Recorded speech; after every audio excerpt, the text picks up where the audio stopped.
Hey YouTube, well, we are here with another machine, so I figured I'd show it to you. Today, we got a Hoover steamvac widepath LS. This I got from the thrift store a few days ago for $7. Originally it was $14.14, but that day they had a sale going on where everything that would not fit on the shelf was half off, so I got this pretty decent price. I got done cleaning it up today, put it back together, cleaned up really well.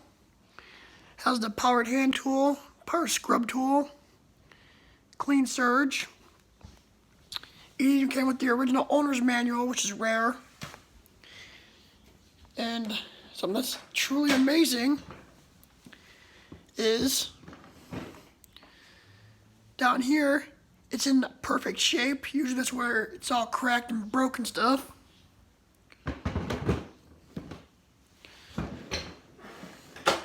Both headlights work, brushes spin.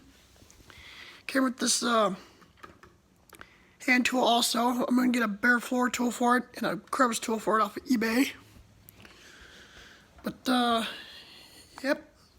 I'll show you this thing down here. It's really clean. Hardly any hair was in it. There was some, but not a whole lot. But this thing is really awesome to find in decent shape. Hard to find in decent shape. Well, YouTube, that's all for now. I'll talk to y'all later.